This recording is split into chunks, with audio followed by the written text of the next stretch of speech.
Hey y'all, and welcome to the kitchen. We are going to do a yummy shortcut supper today, chicken tetrazzini. So let's get started.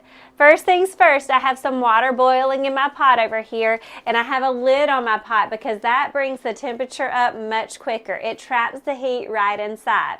Then I have a really big skillet that we're going to use to build almost all of our parts of our recipe and then finish our dish in this one pot. So really start to finish, we have our pasta pot and our finishing pot, and that's all we're going to have. I also have some pre-diced chicken, and this is one of my favorite shortcut items that I've found. You can get chicken that's about a little over a size of a regular breast, about a breast and a half worth of chicken. It's about a cup and a half of already diced chicken pre-cubed for you. You can get it in the freezer section, and they're already in those packages where you can pull off one and just have enough for your dish. So that's super helpful for those shortcut supper nights. Another shortcut item that we're going to use is I have some green beans that I've pulled out of my freezer, and they've sat on my counter for about 30 minutes. I'm going to put them in my drainer whenever we get closer to needing them, run some warm water over them and pat them dry, and then they'll be ready to go in my skillet in no time. And another thing that we're going to use to make our shortcut supper have a yummy sauce in a flash is I've got some cream of mushroom soup, but this is not regular cream of mushroom. This is roasted herb and garlic cream of mushroom soup, so it has an extra pack of punch in there. This is a yummy, yummy, yummy find in that grocery store. But if you can only find regular cream of mushroom soup, you can just bump up that garlic powder whenever we add that in later. So let's get started on our chicken. We've already got our chicken patted dry, so it's nice and ready to receive its seasoning. So the first thing I'm going to add is a little garlic powder and then some onion powder, as well as a little Italian seasoning. This is just going to add a little layer of yummy, savory flavor to the chicken itself. When you build flavor layer by layer in the dish, especially when you're doing shortcut suppers, the flavor that you get at the end still packs that slow cooked punch. You're not going to skimp on the flavor just because you're skimping on the time when you cook, seasoning every layer as you go. So everything's just getting a generous sprinkle of these herbs and seasonings. I want just a little bit of snow over the top, about a half a teaspoon over this amount of chicken is good. If you want to get a chicken in the grocery store and just dice up one large breast yourself, you can do that. Or you could also get some rotisserie chicken and just pull it off the bone. This would be about a breast or a breast and a half. Or if you prefer dark meat, just a cup and a half of chicken. So I've sprinkled that with salt. Now I'm going to go on with a little black pepper. With a fresh cracked black pepper, I'm going to go about 15 cracks. But that's about a teaspoon, half a teaspoon of pepper or so on my chicken. And then I'm going to start heating some oil in the front of my pan. Now this pan is going to get a little bit of olive oil in it, and I'm going to put it on medium-high heat.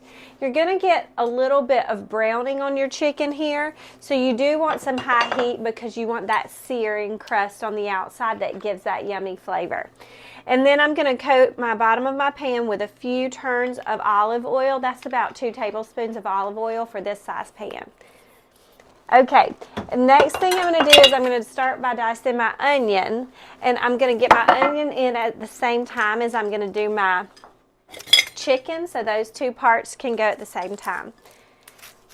My onion is going to make about a cup of onions diced. If you wanted to, you could do another shortcut ingredient that I love to have on hand sometimes, and that is a frozen diced onion that you can get right in that freezer section. A bag of those is the equivalent of 1 large onion already diced for you, or 2 cups of onion. That is such a helpful thing to have on hand, especially if you are trying to do something in a hurry and maybe not messing up makeup, or your chopping skills are just not where you quite want them to be yet.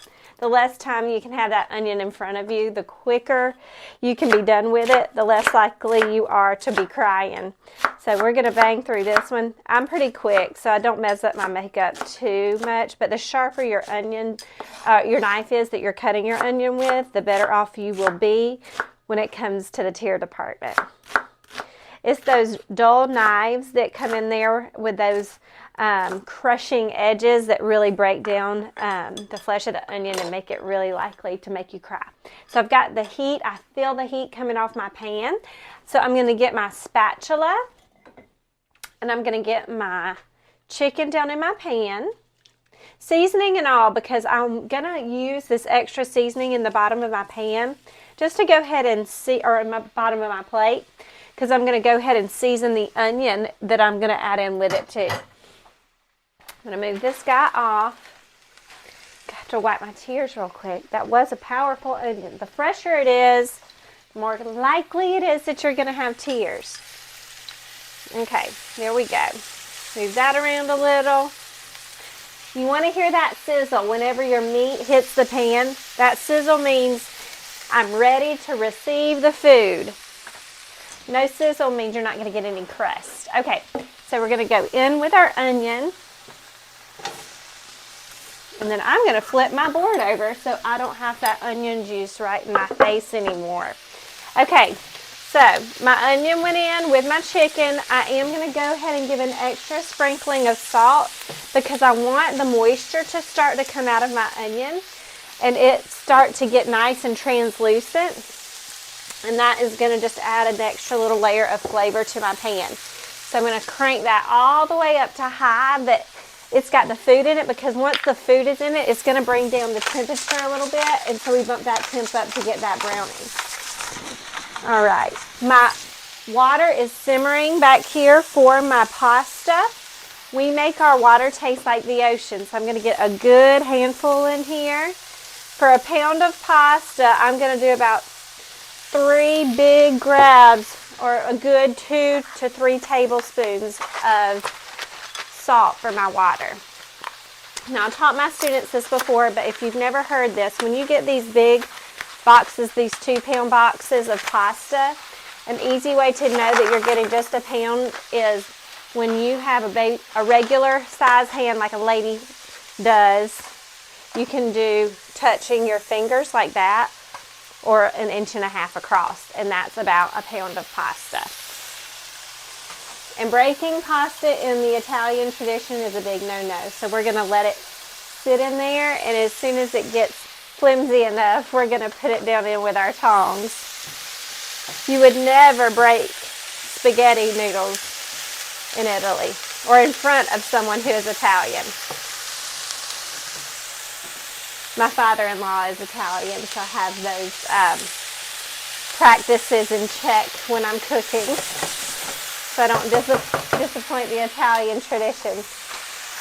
He's not picky about things like that, but I just know it, so I make a big deal about it. Okay, so that's about down in the pan. I'm going to get my tongs, now that I can tell they're flexible. We are not going to put our lid back on here, because if you ever have a boiling water situation and starch in a pot, if you put the lid back on, you're going to have an overflow and make a giant mess of starchy water on your stovetop. We don't want to do that. So what I'm going to do is I'm just going to stir this around, and every few minutes I'm going to come back again with my tongs, work through my pasta and make sure it's not sticking it together. Now in this pan we have some really good color going on. I'm going to turn my heat back just a little bit now that I have that, and then I'm going to get my green beans. These are going to just get basically strained into my, or put in my strainer, and then I'm going to put some water over the top of them just to make sure there's no ice left behind. Like I said, they've been out for about 30 minutes, so they're pretty well thawed. We're just going to run the water over them real quick to make sure all the ice is gone, because we don't want to bring down the temperature of the pan too much. These are French style green beans that we're going to put in here. If you're not a green bean fan, you could easily just chop up like a nice zucchini, or you could put in a little bit of broccoli here. Either one of those works. Okay, I'm going to come back over here. I'm just going to get some paper towels, a good couple little paper towels. And like I said, all of my dish is going to be built into this front big pan, so you're not having a ton of dishes. So once I get all the water and the moisture off of my green beans, I'm going to stick them into this pan with my chicken. Get a little sear on the outside of these guys. I'm going to season this layer too. You never want to forget to season every layer. Okay, in we go. That's going to add some vegetation and some vitamins to our dish, but also it's going to add some beautiful color.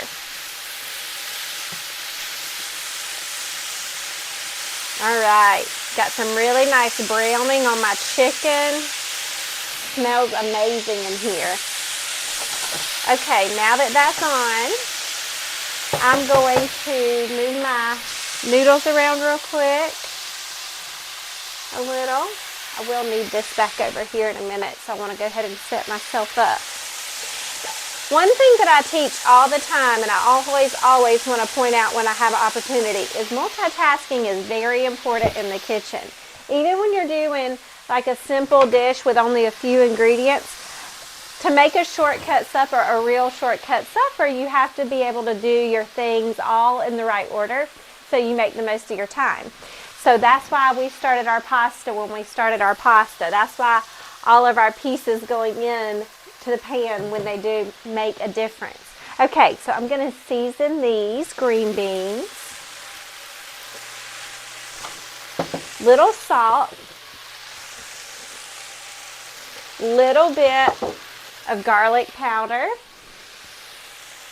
And we're going to go in with about another teaspoon of Italian seasoning, because we didn't put Italian seasoning on our onions either, so we don't want to miss a chance to season all of our vegetables. Now I get my seasonings and I take that top off. I measure in my hand. I don't want to be here all day. There's some things that come out super fast and I'm careful, but things that are like herbs and they're big enough to not make a mess trying to come out all at one time, those tops are gone. It's like me using the slowing down top on soy sauce. I throw that bad boy away. Okay, so my seasonings are in there on my green beans. That's not going to take but a second, so I'm going to go ahead and I'm going to get my creamy sauce elements open for my tetrazzini.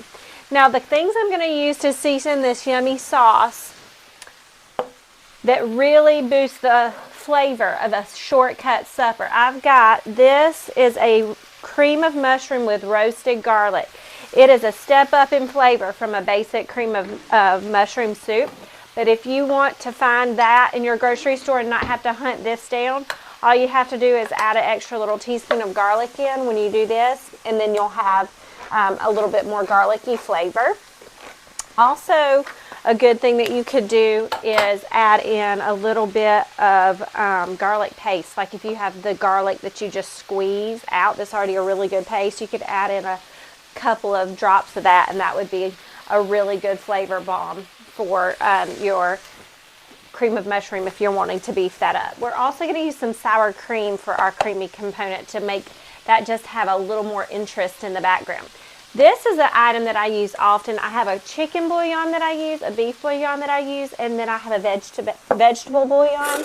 And it just really takes anything that cooks really fast and has a slow cooked flavor to it. And it just goes, whoa, this is the slow cooked flavor. This is what you get. Restaurants use it. There's a difference between beef base or chicken base and bouillon. A lot of times bouillon can be found in its square or powdered form. I like it like this because it is no MSG, and this particular one is organic. So it's called Better Than Bouillon, and it just gives a slow cooked flavor to anything that you do that is fast. So I put in a heaping tablespoon of that into my pan, and it's going to go in just right before my liquids, because my liquids are what's going to make it dissolve into the sauce instead of just being a glump of seasoning in there. Okay, that's going to go in, get on the heat. I'm going to get my mushroom soup in here.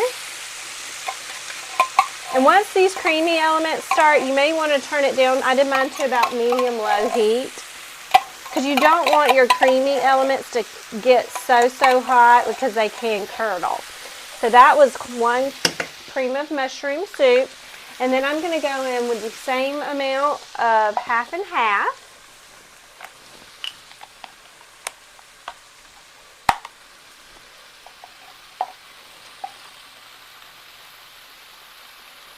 And then my other liquid is going to come straight out of my pasta pan. And we're going to use some pasta water. If you followed along very long, you're going to realize that pasta water has starch and it has salt in it. So not only does it have excellent flavor, but it has a binding property to it. So that starchy cooking water is going to make all of our pasta stick to our sauce. And every bite is just going to be covered in that creamy, delicious sauce. Okay, so that's going to go there. I'm going to check my pasta really quick for doneness. Careful doing this. Okay. That is a minute shy of al dente. Al dente means to the tooth. That means just underdone. That's how Italians like their pasta. I'm going to let that have about 30 more seconds because you do want it to be underdone slightly, but you don't want it to be so underdone that it's still very hard in the middle. The reason you want it slightly underdone is it will absorb the sauce once it gets into the sauce. So I'm going to get my sour cream into my sauce. That was 1/4 cup of sour cream going in here. And then I'm going to take a ladle and just get, or I might just take a cup and get 1/2 cup of pasta cooking water. I'm just going to get a coffee cup. That works the best. I love using a coffee cup for this because the little handles just make it perfect for getting what you need. All right, there's my pasta cooking water going in. And it's so hot that I'm going to pour it right over my sour cream. And sour cream can be a little bit difficult to get off of the side of the spoon and get mixed into your mixture, but the minute that hot pasta water touches it, it's going to break right down and do that hard work for you. Okay, so here we go. My pasta is going to be done now, so I'm going to get my handle off and onto here, and then I'm going to get my pasta strainer ready, and we're going to go just straight into, because we've already got my pasta water. I might get a little bit more just in case. Never can have enough. Just keep it to the side. We may not use it, but you might. Okay, out of here. And remember, we did about 1 pound of pasta. With our pound of pasta, we did a chicken breast to a chicken breast and a half, depending on the size of your chicken breast. And then we're going to come in here. We did a bag of French cut green beans. When I'm measuring things for shortcut suppers, this would feed a family of 4. I like to do really square ingredient measurements, like 1 of this, 1 of that, 1 pound of this, 1 bag of that, just so you have what makes sense coming out of your fridge and pantry and not a ton of something left over. But if you need more of this, easily double this recipe, 2 chicken breasts. I don't know if I would double the green beans. I would maybe just keep the green beans the same or use 1/2 of a bag of another kind. Or you could get fresh green beans. They do cook in no time when you get them fresh. And you can just get a little bit bigger of a bunch. And there you have it. The last piece of this yummy deliciousness. I'm going to show you. I'm going to bring you over to the pan first before I put it in a bowl. Look how delicious and creamy that looks. And it's got some vegetation in there for our creamy, dreamy sauce that you have. Okay, I'm going to move all this out of the way. And I like to finish this with a little bit of Parmesan cheese. That's my preference. Once you've gotten to the finish line and there's this much richness, why not? This was so easy, y'all. So simple. Everything was pretty much done in the amount of time that it took to boil this pasta. You just can't beat that. All right. Turn my heat off. Get that moved back off of my heat so it doesn't keep cooking. Let that cool down. I have a herd of children that are going to want to eat that later, I know. Top this with some Parmesan cheese. Oh, y'all. Let me show you what this looks like. Pair this with a salad or a really good, nice, crusty loaf of garlic bread. You will have one happy family. Look how creamy that is. This has to be the richest, most decadent way to eat green beans. But it is. We're eating vegetables. This is going to be hot. Happy 20-minute meal.